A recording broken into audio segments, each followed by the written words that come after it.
તો અમદાવાદ જગન્નાથ મંદિરમાં રથ પૂજન કરાયું। અખાત્રીજથી રથયાત્રાની તૈયારીનો પ્રારંભ। રથયાત્રાની તૈયારી પૂર્વે મહત્વની વિધિનો પ્રારંભ।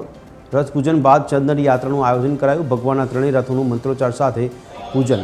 નંદી ઘોષ, તાલ ધ્વજ, દેવદલન ધ્વજનું પૂજન। રથ પૂજન બાદ હવે રથયાત્રાની તૈયારીઓ શરૂ। મંદિર પ્રાંગણમાં હવે શરૂ થશે રથયાત્રાની તૈયારી। કોંગ્રેસ નેતા હિંમતસિંહ પટેલ દ્વારા કરાયું રથ પૂજન।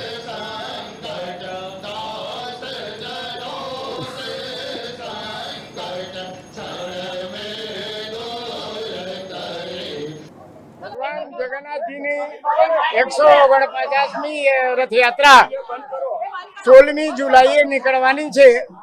રથયાત્રા પૂર્વે અનેક મહોત્સવો ઉજવાતા હોય છે, જેમાં પ્રથમ મહોત્સવ રથ પૂજન એટલે કે ચંદન યાત્રા જેને કહેવાય છે તે પૂજન અત્યારે સંપન્ન કરવામાં આવ્યું છે। ચંદન પૂજન, રથ પૂજનનું મહાત્મ્ય એ છે, ભગવાનની જે રથ છે એ ભગવાનની આજ્ઞા વગર એમાં કોઈ ખીલી પર મારી શકાય નહીં। તેથી ભગવાનને આજ્ઞા લેવા માટે રથોનું પૂજન કરવામાં આવે છે।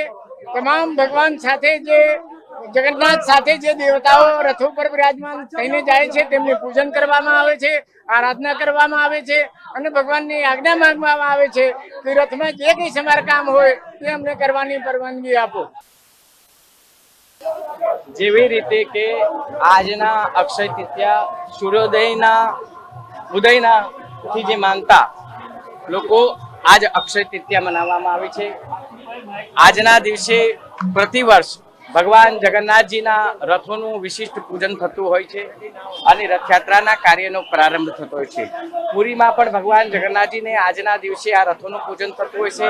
આપણે અમદાવાદ કર્ણાવતી મહાનગરે પણ ભગવાન જગન્નાથજીના રથોનું પ્રતિવર્ષ અક્ષય તૃતીયાના દિવસે પૂજન વિધિ કરતા હોય છે। આજ આ પૂજન વિધિ સંપન્ન કરી છે અને સંતો, મહંતો, ભક્તોની ઉપસ્થિતિમાં અને આપ સૌ મીડિયા બંધુઓને